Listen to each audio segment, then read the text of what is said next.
सास बहू की लड़ाई कहानी। अविनाश, तुम कब मेरी बात सुनोगे? आखिर मैं तुम्हारी पत्नी हूं। काव्या ने गुस्से में अविनाश से कहा। अविनाश बिना बोले घर से बाहर निकल गया। अब ऐसा हर दिन होता है। काव्या अपनी सास सुलोचना जी की बहुत इज्जत करती थी, लेकिन सुलोचना जी हमेशा उसे नीचा दिखाने की कोशिश में लगी रहती थी। आज भी वही।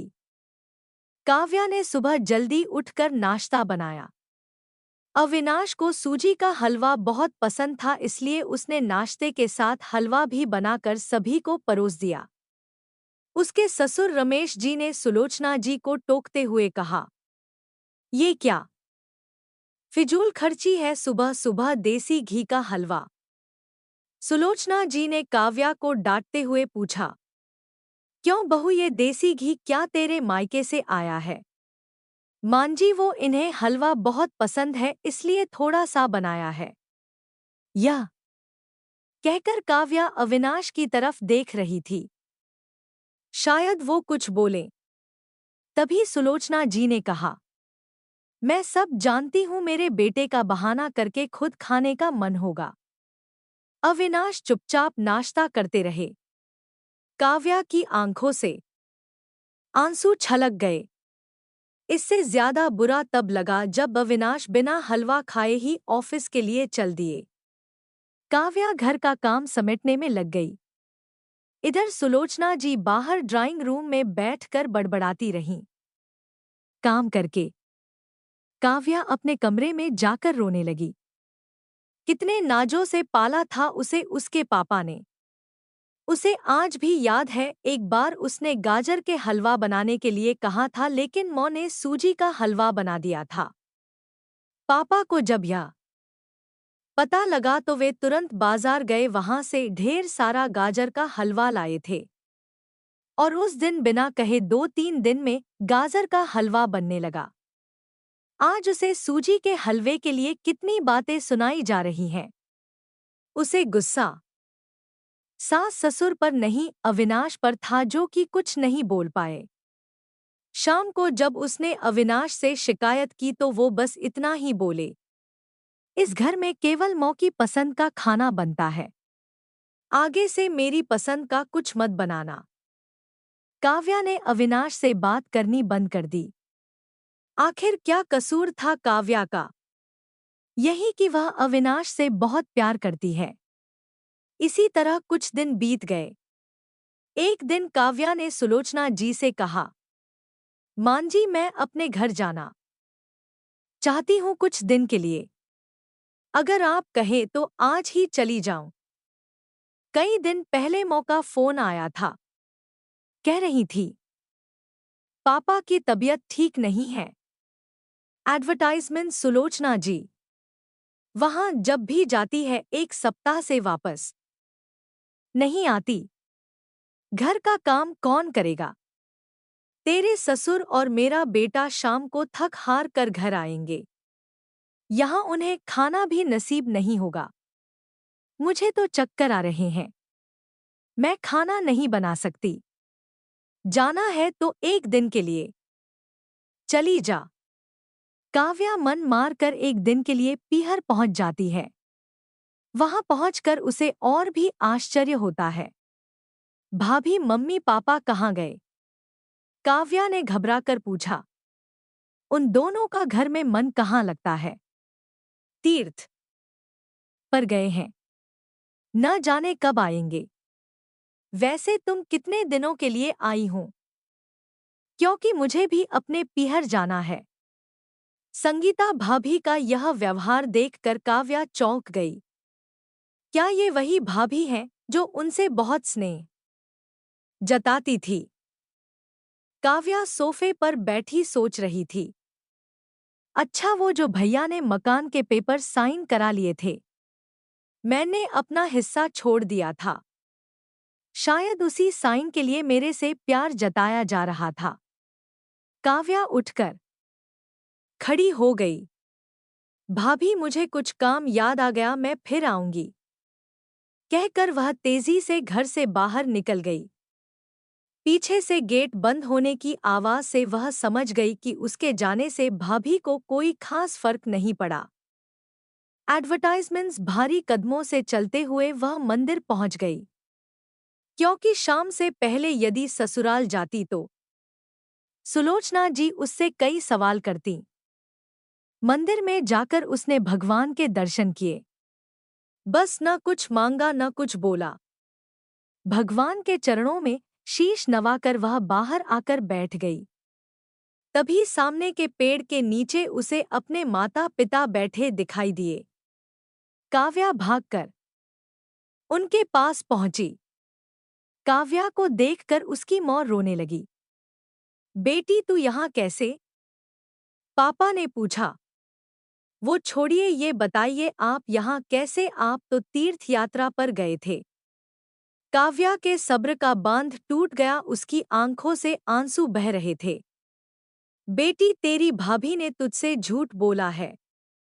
बिजनेस में पैसा लगाने के लिए तेरे भैया ने मकान अपने नाम करा लिया। मकान के कागज गिरवी रखकर साहूकार से कर्ज ले लिया। उसके बाद हम बोझ बन गए, हमें घर से निकाल दिया। पापा अब क्या होगा? काव्या ने रोते हुए पूछा।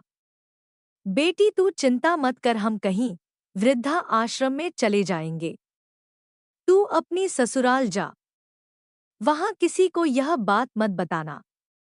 अपने माँ बाप को इस हाल में देखकर वह उन्हें अपने साथ ले जाना चाहती थी, लेकिन जहां उसकी कद्र नहीं है वहां माँ बाप की क्या इज्जत होती। भारी मन से काव्या ससुराल की ओर चल दी। आज उसे अपने लड़की होने पर अफसोस हो रहा है।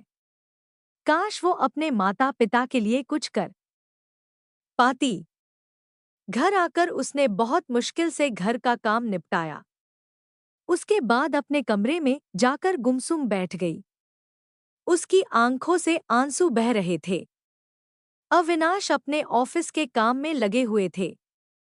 जब वे सोने आए तो काव्या से पूछ बैठे, क्या बात है, आज फिर माँ की कोई बात बुरी लग गई जो आंसू बह रही हों?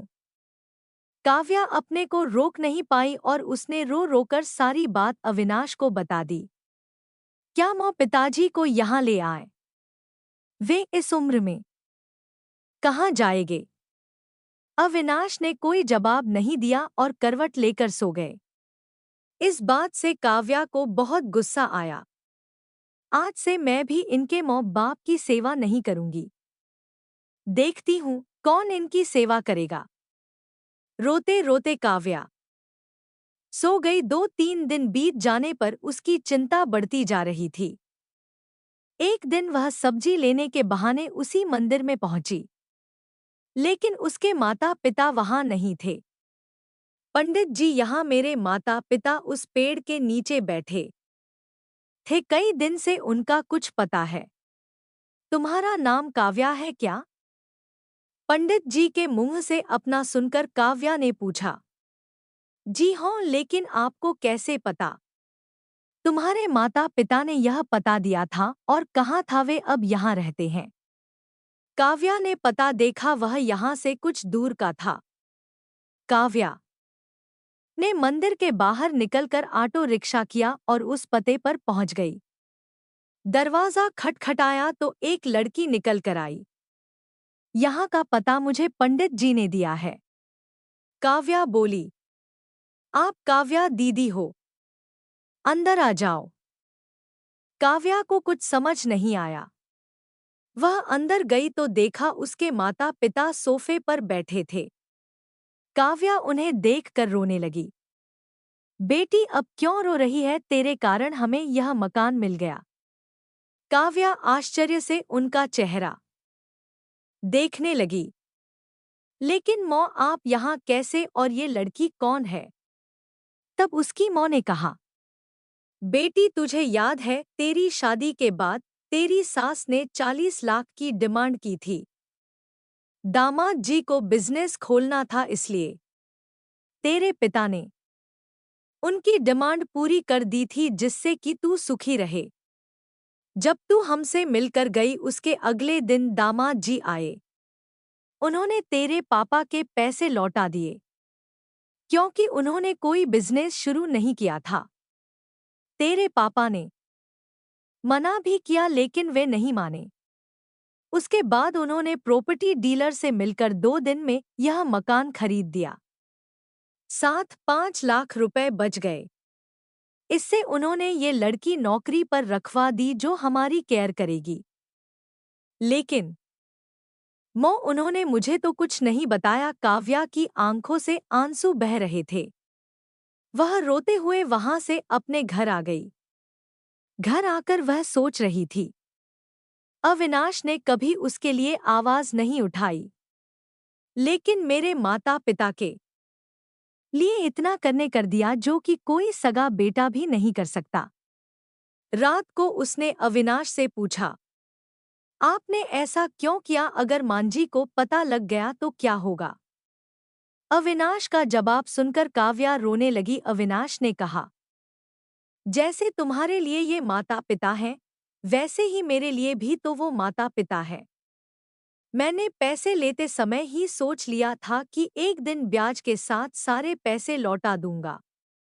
लेकिन जब बिजनेस शुरू नहीं हो पाया तो मैं इन पैसों को अपने पास रखकर सही समय आने का इंतजार कर रहा था। अगर मैं तुम्हारे माता पिता को अपने घर ले आता तो उनका आत्मसम्मान हर दिन उन्हें धिक्कारता। बेटी के घर वे रहना पसंद नहीं करते। वे अपमानित न हो इसलिए मैंने ये सब किया। अविनाश, मुझे माफ कर दो। आज तक मैं तुम्हें गलत समझती रही। तभी पीछे खड़ी सुलोचना जी बोली, बेटी वह पैसा हमने उधार लिया था। वह तुम्हारे पिता की अमानत थी। मैंने और अविनाश ने पहले ही फैसला किया था कि ब्याज के साथ तुम्हारे पैसे लौटा देंगे। चल अब सो जा। सुबह नाश्ता टाइम पर नहीं बना तो अच्छा नहीं होगा। उनकी बात सुनकर काव्या, अविनाश और सुलोचना जी जोर से हंसने लगे। एडवर्टाइजमेंट्स।